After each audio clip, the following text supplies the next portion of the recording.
The wine glass was halfway to my lips when Dad clicked on the television, and my entire world shattered into a million pieces. I'm Cora Adkins, 32 years old, and until that moment, I thought I knew everything about my family. We were gathered for our monthly Sunday dinner at my parents' house in Connecticut, the same tradition we'd kept alive since I was 12. My sister Beth sat across from me, twirling her pasta and laughing at something Mom had said about the neighbors. Everything felt normal, comfortable even, until Dad's face turned to stone. He had been quiet all through dinner, which wasn't unusual for him. He was always the thoughtful type, measuring his words carefully. But when he stood up and walked to the television without saying anything, Mom and Beth exchanged confused glances. I set down my wine glass, watching him insert a USB drive into the TV with deliberate, almost ceremonial movements. "I need everyone to watch something," he said, his voice carrying a weight I'd never heard before.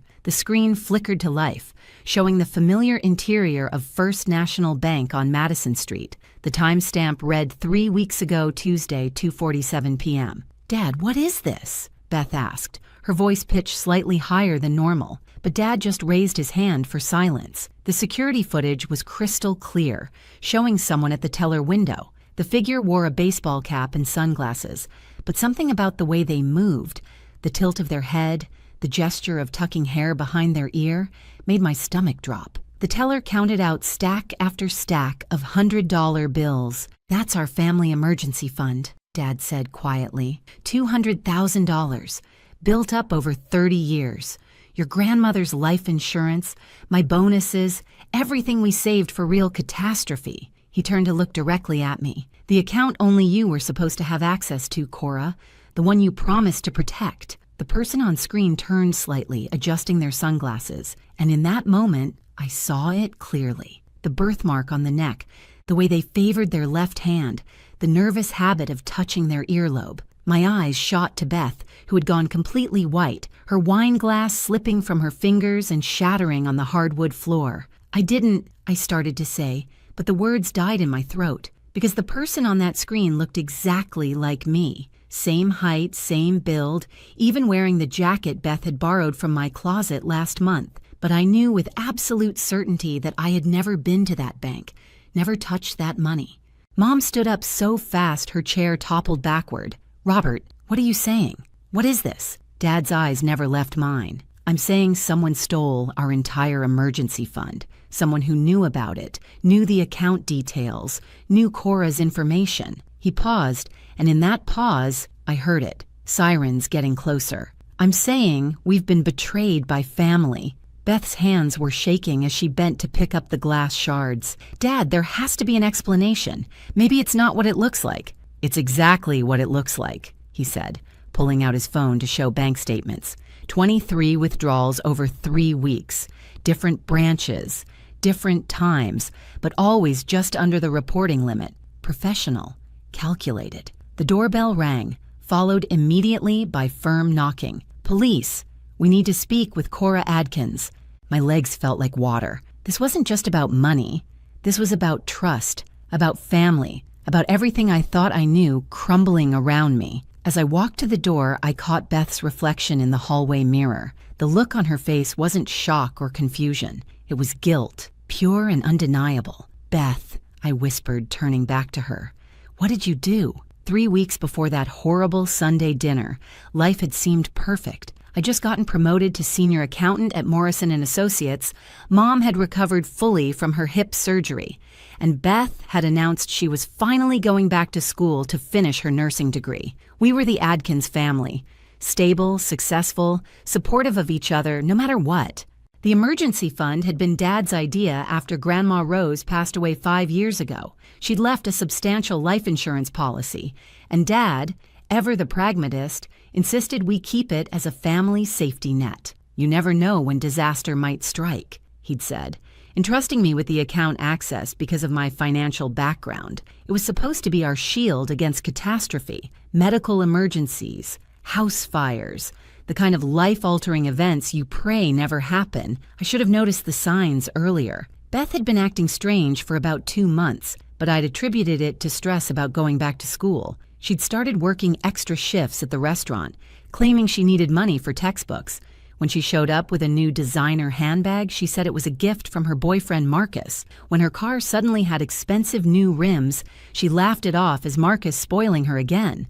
Marcus. Even thinking his name now makes my skin crawl. He'd appeared in Beth's life 6 months ago like some kind of romantic movie hero. Charming, successful, always picking up the check, always having the right words. He claimed to be in real estate development, drove a black Mercedes, wore expensive watches. Mom loved him. Dad was skeptical, but polite. I was somewhere in between, wanting to be happy for Beth, but feeling something was off. The first real red flag came when Beth asked me about the emergency fund over coffee one morning. Just curious, she'd said, stirring sugar into her latte. How does Dad access that account? Like, what if something happened to you? I'd explained that I was the only authorized user, that it required my ID, my signature, my presence. She'd nodded thoughtfully, then changed the subject to Marcus's upcoming business trip to Miami. Looking back, I realized she was gathering information piece by piece. Then came the day she borrowed my jacket.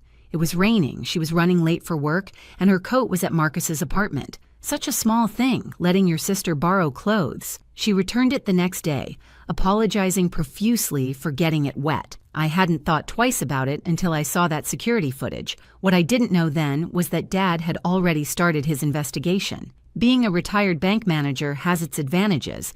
He still had friends in the system, people who'd alert him to unusual activity. When the first large withdrawal hit, a former colleague called him immediately. Dad didn't want to believe it at first. Couldn't imagine either of his daughters would betray the family like that.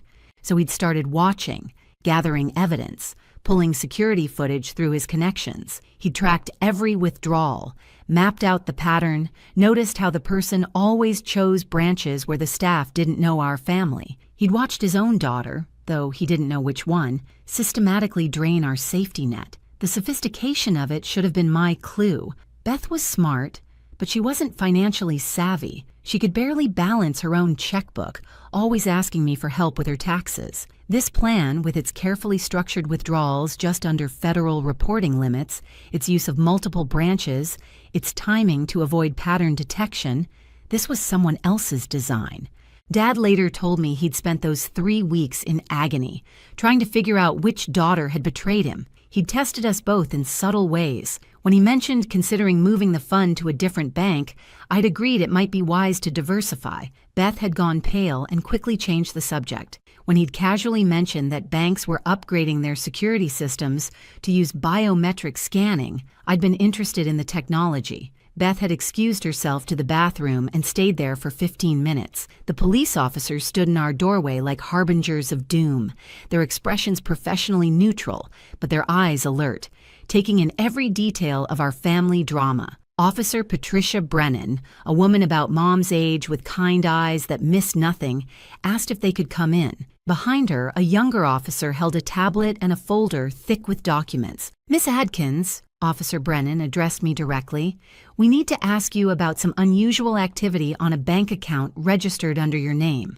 Dad stepped forward. "I'm the one who called you, Robert Adkins. The account in question is our family emergency fund, and I have evidence of theft." The officers exchanged glances. This wasn't what they'd expected. Usually, the account holder was the victim, not a suspect. Officer Brennan asked us all to sit down, and what followed was the most excruciating hour of my life. They laid out the evidence methodically, 23 withdrawals totaling $200,000. Each withdrawal was captured on security cameras, the person always wearing my clothes or similar outfits, always careful to keep their face partially obscured, but not enough to avoid identification. They had copies of the withdrawal slips, each bearing what looked like my signature. "I've never seen these before," I said, my voice shaking as I examined the signatures. They were close to mine, very close, but something was off. The way the C in Cora curved, the pressure on the downstroke of the A.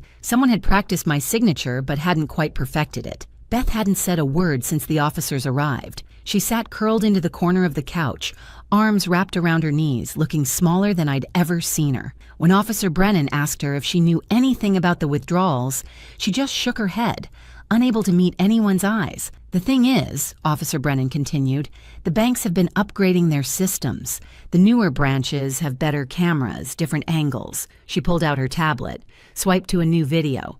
This footage is from First National's downtown branch, recorded last Monday.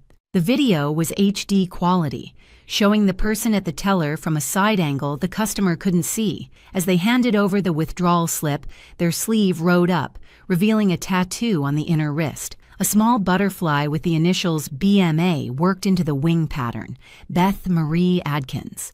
If you're still listening, I need you to know that family betrayal cuts deeper than any other wound. Maybe you've experienced it too. That moment when someone you'd trust with your life breaks that sacred bond. If my story is helping you process your own pain, please consider subscribing to hear more. Sometimes knowing we're not alone in our struggles makes all the difference. Your comments and support help me keep sharing these difficult truths. The room erupted. Mom started crying, deep, body-shaking sobs. Dad stood up and walked to the window, his back to all of us, shoulders rigid with controlled fury. And Beth finally broke. "I didn't mean for it to go this far," she cried out, the words tumbling over each other. "It was supposed to be just a loan, just temporary. Marcus said he had this investment opportunity, that we'd triple the money in a month and I could put it all back before anyone noticed." "Marcus," Dad said, his voice deadly quiet. "Of course." Beth was sobbing now, mascara running down her cheeks. "He said his business partners were threatening him, that they'd hurt him if he didn't come up with the money. He showed me texts, photos of what they'd done to other people who didn't pay. I was terrified." Officer Brennan leaned forward. "Miss Adkins, Beth, I need you to understand the seriousness of this situation. You've admitted to withdrawing money from an account that wasn't yours, using fraudulent identification. That's identity theft, fraud, and grand larceny. We're talking about potential federal charges." The younger officer added, "We've been investigating Marcus Winters for 6 months. This matches his pattern, finding vulnerable women with access to family money, manufacturing crisis situations, emotional manipulation. You're not his first victim, but you are the first to get caught." Beth looked at me then, really looked at me for the first time since this started. "Cora, I'm so sorry. I thought I could fix it. I thought I was protecting him, protecting us. He said he loved me, said we'd have this perfect future once this was over." "Where's the money now?" Officer Brennan asked. "I gave it all to Marcus, every penny. He said he was investing it, but..." Beth's voice broke. "I haven't heard from him in 4 days. His phone's disconnected. His apartment's empty. I went by yesterday and the landlord said he'd moved out in the middle of the night." The investigation that followed revealed a web of deception that went far deeper than any of us imagined. Officer Brennan, it turned out, had been building a case against Marcus Winters, whose real name was Mitchell Wierensky, for over a year. Beth wasn't his first victim, not even his third.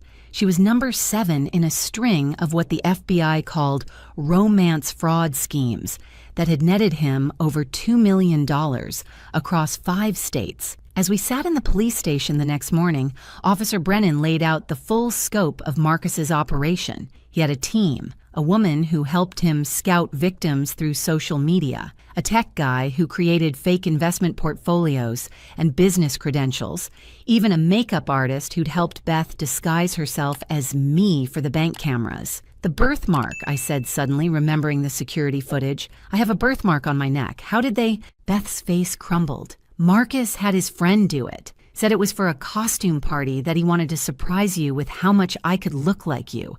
I was so stupid." The technical sophistication was staggering. They'd gathered information about me for months, my schedule, my habits, even my banking passwords through a keylogger Marcus had installed on Beth's laptop when she'd borrowed mine for homework. They knew I worked late on Tuesdays and Thursdays, that I never checked my bank statements mid-month, that I had a standing lunch date with Mom on Wednesdays that would keep me away from downtown during peak banking hours. But the most chilling revelation came when Officer Brennan showed us messages from Marcus's phone, which they'd recovered from a burner found in his abandoned apartment. The texts showed he'd been planning this from the moment he'd met Beth at that charity fundraiser 6 months ago. He'd known about our family's money before their first date.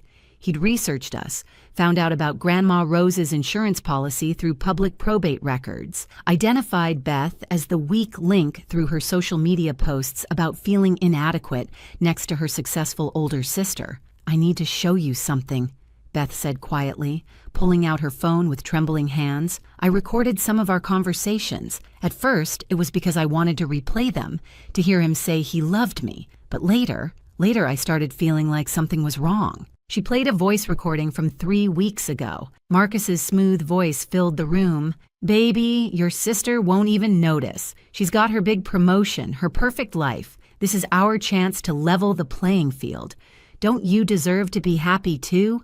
Don't you deserve what she has?" Another recording from 2 weeks ago. "If you don't do this, they'll kill me, Beth.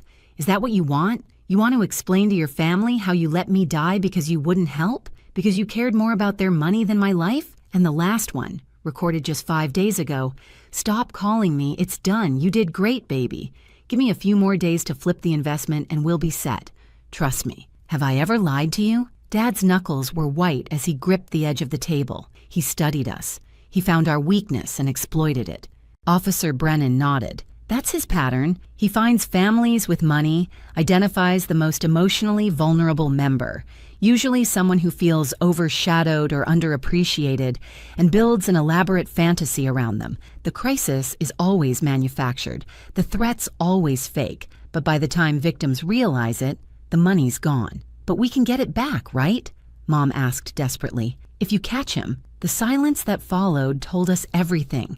Marcus, Mitchell, was probably already in another state, another identity, stalking another family. The money had likely been converted to cryptocurrency and scattered across dozens of untraceable accounts within hours of Beth handing it over. "There's something else," Officer Brennan said, her voice gentler now. "We found evidence on his computer of surveillance on your family. Photos, schedules, recordings. Beth, he had you wear a wire sometimes, didn't he? Said it was to protect you both?" Beth nodded miserably. "He said if anything went wrong, we'd need evidence that I was coerced. He was building a case to frame you entirely if he got caught, make you the mastermind, him the unwitting accomplice. We found draft emails from your account that he wrote but never sent, discussing the plan as if it was your idea." The full weight of the betrayal hit Beth then. She'd lost more than money.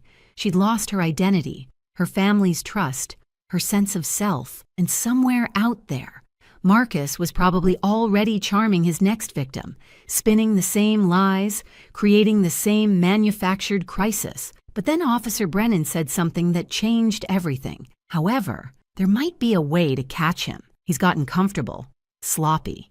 He's used the same MO too many times. And Beth, you have something none of his other victims had." "What's that?" Beth asked. "A recording of him admitting to the crime, and a family willing to fight back." The next 48 hours changed everything. Officer Brennan had connected us with FBI Special Agent David Chen, who specialized in interstate fraud cases. He sat in our living room, looking more like a tech startup CEO than a federal agent, laying out options with a directness that was both terrifying and oddly comforting. "Beth faces serious charges," he said plainly. "Identity theft, fraud, grand larceny.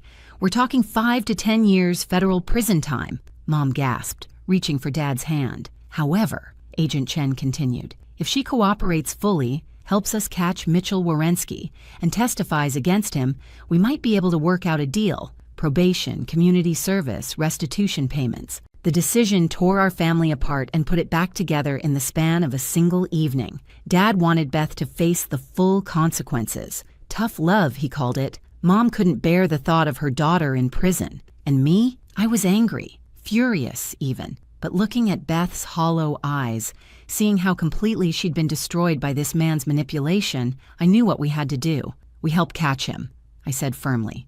"We're family.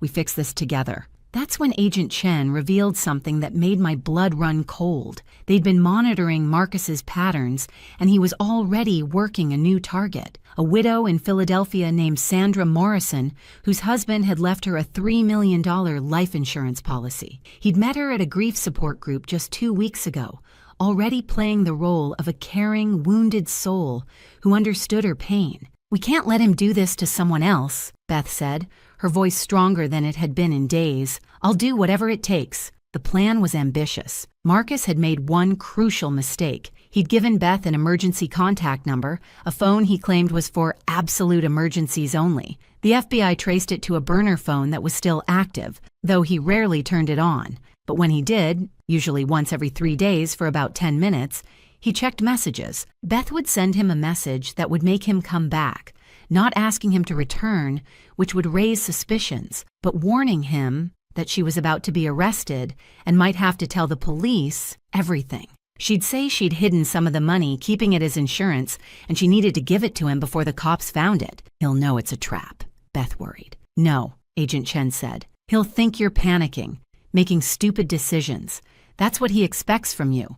To be weak, frightened, dependent on him. We're going to use his arrogance against him." I spent hours coaching Beth on what to say, how to sound desperate but not suspicious. We practiced until her voice carried just the right amount of fear and devotion. Meanwhile, the FBI was setting up surveillance at 3 possible meeting spots, places Marcus had taken Beth before, locations he'd feel safe. The message Beth finally sent was perfect in its simplicity. "They know about the money. Dad hired investigators, found a bank I didn't tell you about, put $50K there just in case. Can't let them find it. Please, one last time. Garden Street Parking Garage, Level 3, tomorrow 8 p.m. If you ever love me, please. After this, I'll never contact you again. They're arresting me Thursday." We waited. 1 hour, 2, 6. Then, at hour 7, 3 dots appeared on Beth's phone. He was typing. The message came through, "You stupid girl, 8 p.m. That night, none of us slept. Beth sat at the kitchen table staring at her phone, while Mom made cup after cup of tea that no one drank. Dad cleaned his already spotless garage, needing something to do with his hands. And I found myself in Beth's room, looking at photos of us as kids, remembering when we were just sisters who fought over toys and shared secrets, before money and men complicated everything. The next evening came too fast and not fast enough. Beth wore a wire, hidden in a necklace that looked like the one Marcus had given her for their 3-month anniversary. Agent Chen's team was positioned throughout the garage. I wasn't supposed to be there, but I couldn't stay away. I sat in an FBI surveillance van 2 blocks away, watching everything unfold on monitors. Marcus arrived 15 minutes early, driving a different car, a rental with Arizona plates. He'd changed his appearance too. Blonde hair, now dark, clean-shaven face, now sporting a goatee. But his walk was the same, that confident swagger that had once charmed my sister. "You look terrible," were his first words to Beth. Even through the grainy surveillance footage, I could see him scanning the garage, looking for threats. "I haven't slept since you left," Beth replied, her voice perfectly calibrated between desperate and exhausted. "Where have you been? Taking care of our future, baby. Where's the money?" Beth held up a car key. "Locker 237, 2 levels down." But Mitchell, she used his real name deliberately, watched him flinch. "I know about Philadelphia, about Sandra Morrison." His face changed then, the mask slipping. "You don't know anything. I know everything. The FBI came to me, showed me files on 6 other women, but I didn't tell them anything. I protected you, just like always." He stepped closer, and for a moment I thought he might hurt her. Agent Chen's team tensed, ready to move. But then Marcus did something unexpected. He laughed. "You really are pathetic, aren't you?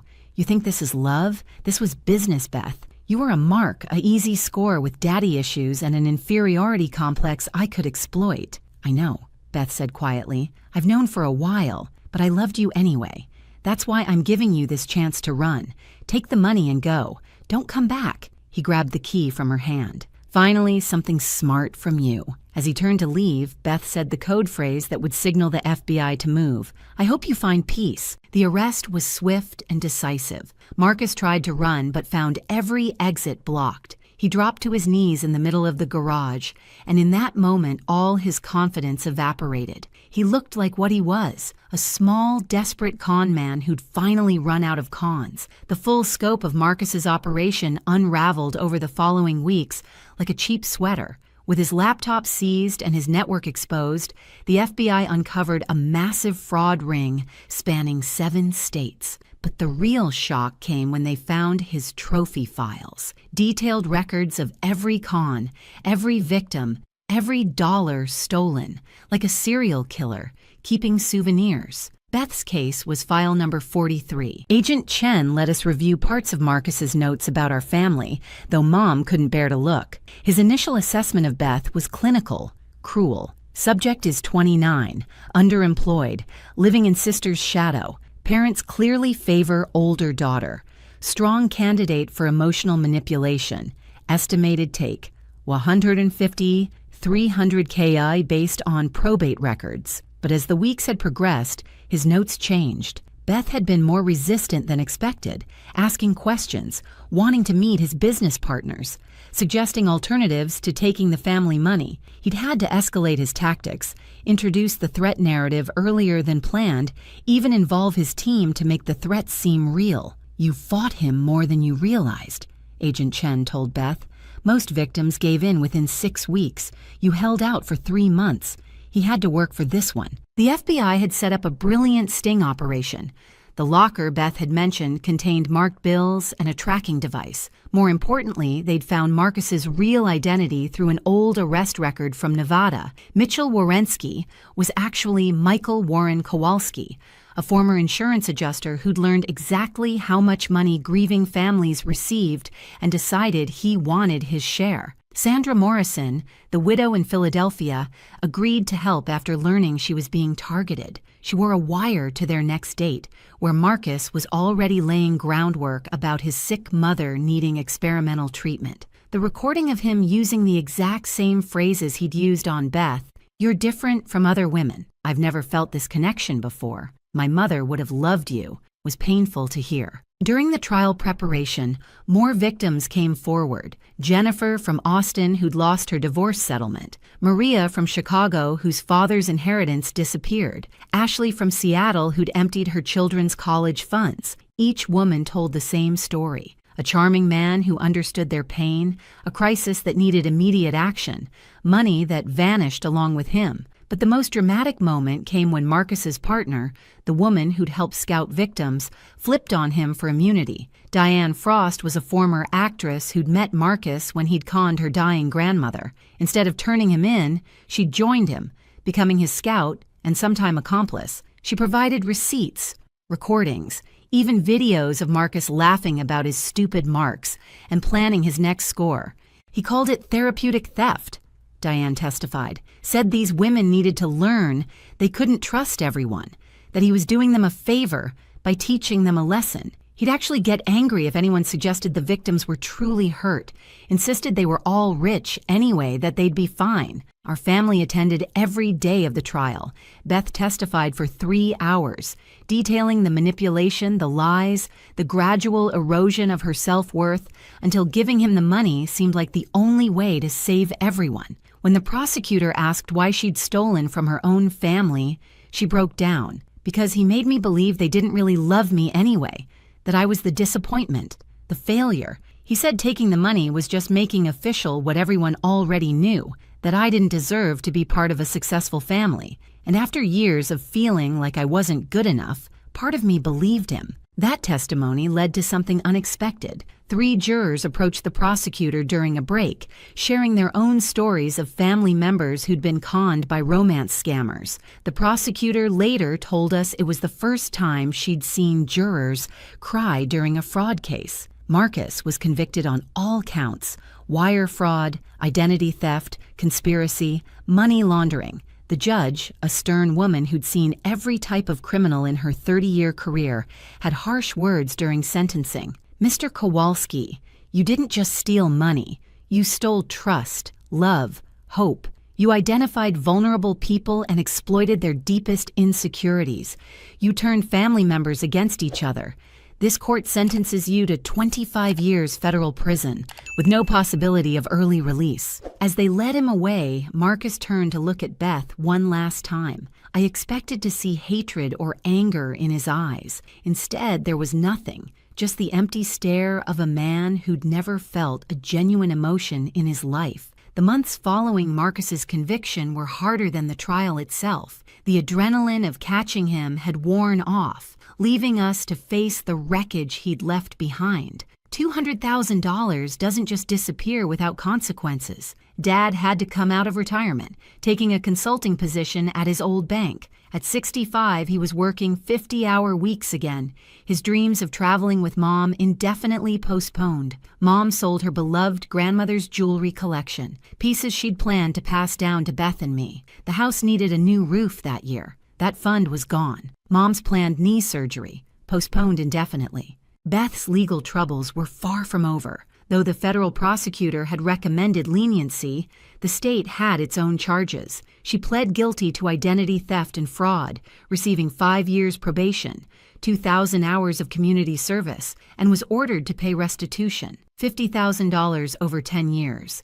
Even though she'd never seen a penny of the stolen money herself, she moved back home, unable to afford her apartment. The nursing program rejected her application once her criminal record appeared on the background check. The restaurant where she'd worked fired her the day the story hit the local news. For 3 months, she couldn't find work anywhere. Who wants to hire someone convicted of stealing from their own family? The worst part was watching her disappear into herself. The confident, laughing sister I'd known was gone, replaced by someone who flinched at sudden noises and couldn't make eye contact. She started therapy, but healing from that level of manipulation takes time. Time we couldn't get back, trust that couldn't be instantly restored. Our extended family chose sides. Dad's brother called Beth a disgrace, said she should have gotten jail time. Mom's sister accused us of being too harsh, claimed we'd driven Beth into Marcus's arms by making her feel inadequate. Thanksgiving that year was just the 4 of us, eating Chinese takeout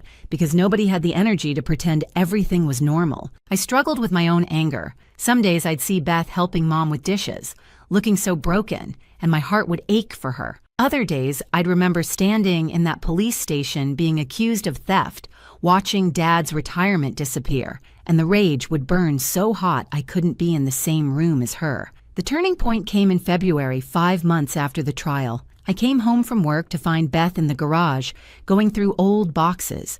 She was holding a photo album from our childhood, birthday parties, family vacations, Christmas mornings, when the biggest worry was whether Santa would bring the right toys. "Remember this?" she asked, pointing to a picture of us at ages 8 and 11, dressed as matching witches for Halloween. "You made me be the good witch because you wanted to be the scary one. You cried because you wanted the black hat," I remembered. "And you gave it to me anyway." She traced the photo with her finger. "You always gave me what I wanted, even when it meant you went without. Maybe that's why Marcus chose me. He could see I was used to taking from you. That's not true, Beth, isn't it? How many times did you cover my rent when I was between jobs? How many family dinners did you pay for because I forgot my wallet? I was taking from you long before Marcus showed up. He just made it official. We talked until 3 in the morning.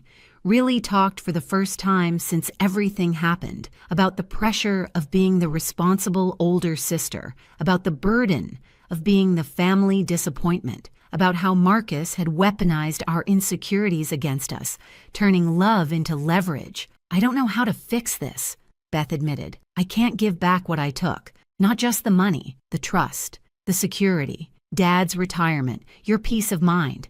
How do I make restitution for that?" I didn't have an answer then, but over the following weeks, Beth found her own way. She took a job at a crisis hotline, specifically working with fraud victims. She couldn't use her real name, of course, but under the alias Sarah, she spent nights talking to people who'd lost everything to scammers, using her experience to help them understand they weren't stupid or weak, just human. She started attending fraud victim support groups, first as a participant, then as a speaker. Her story, our story, became a cautionary tale that saved others. 3 women came forward saying Beth's testimony had given them the courage to report their own romance scammers. An elderly man said her speech helped him recognize the warning signs when a grandson called needing emergency money. One evening, I found her writing letters, dozens of them, all addressed to Marcus's other victims.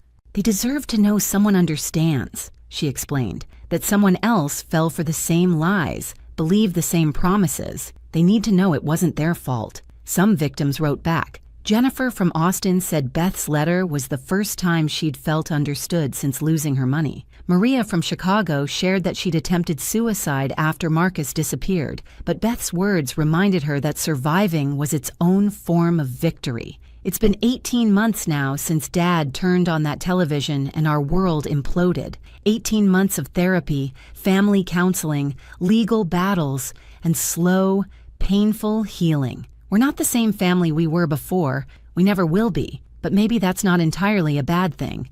The financial recovery has been gradual.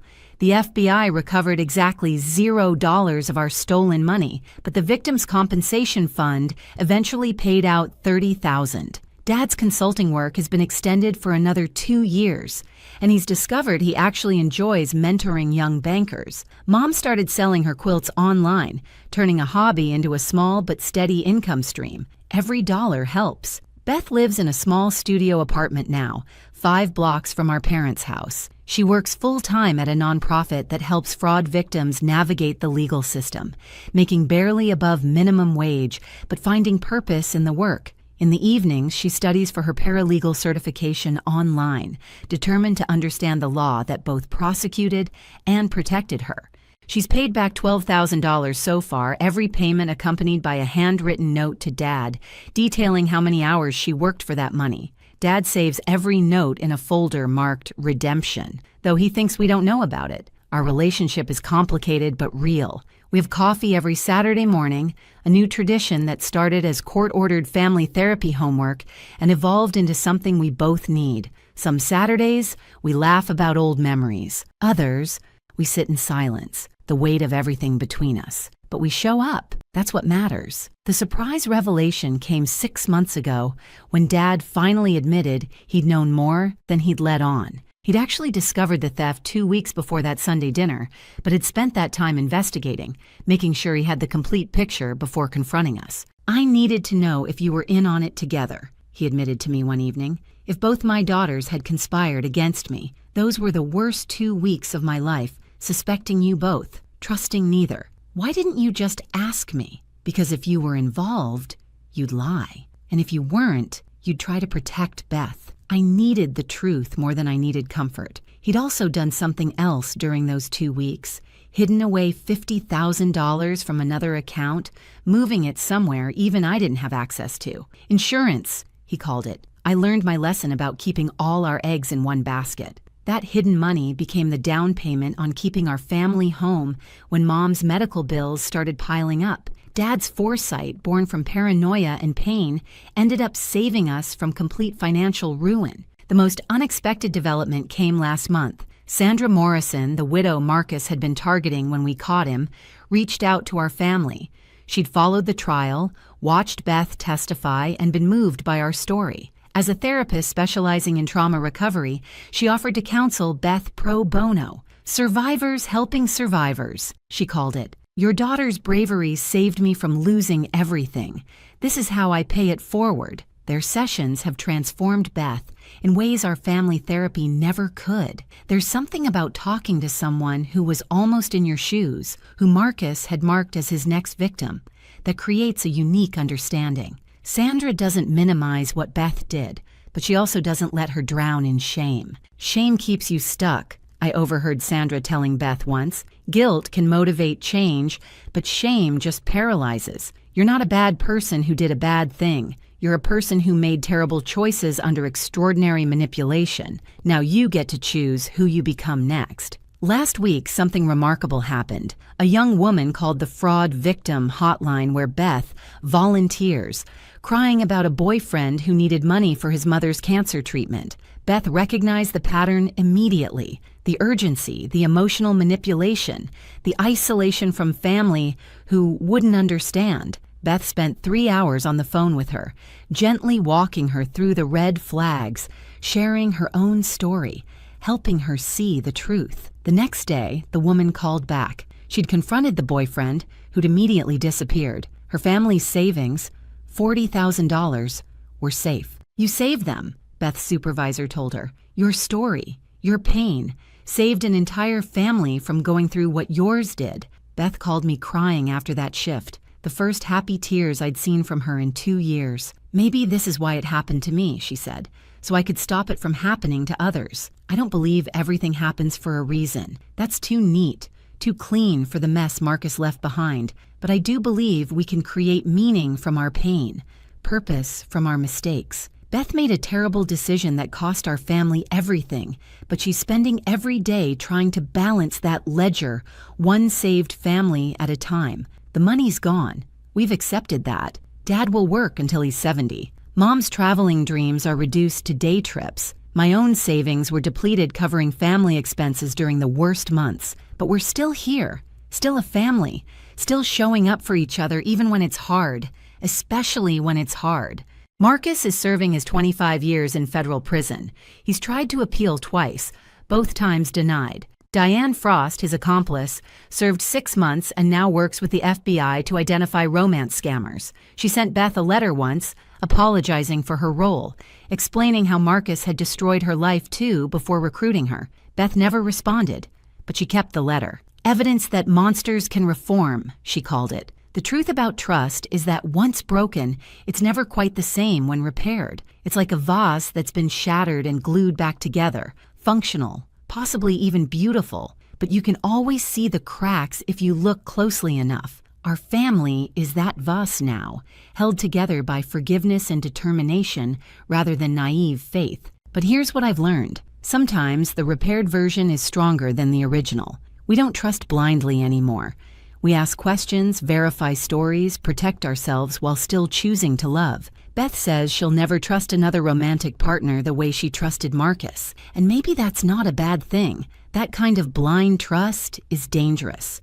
The trust she's building now, with us, with herself, is earned through actions, not words. Every family has that story, that defining moment when everything changed. Ours involved $200,000, a con man, and a sister who lost herself so completely she betrayed everyone who loved her. But it's also a story of redemption, of choosing family even when they've given you every reason not to, of finding strength in the broken places.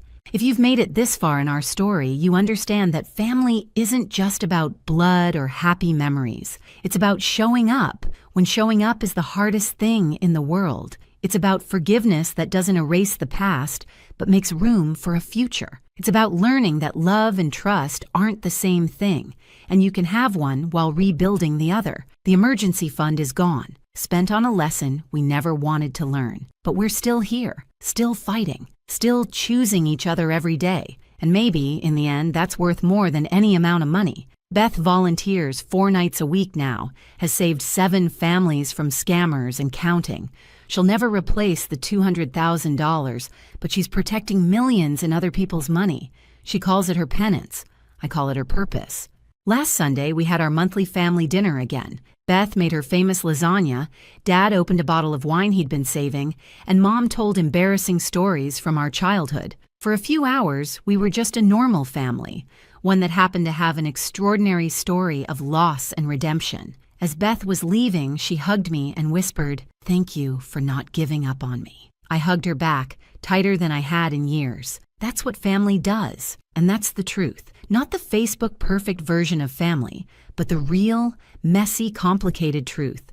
We show up, we forgive, we rebuild, and we never, ever let each other fall alone again. The Adkins Family Emergency Fund is being rebuilt now. $10 here, $20 there. It'll take years to get back to where we were, but this time it's in 3 different banks with 2 signatures required and regular audits. We learned our lesson the hardest way possible. Trust, but verify. Love, but protect yourself. And when family fails you, when they break your heart and empty your accounts and shatter your faith in humanity, you have a choice. You can let it destroy you, or you can let it transform you. We chose transformation. Every single day, we choose it again.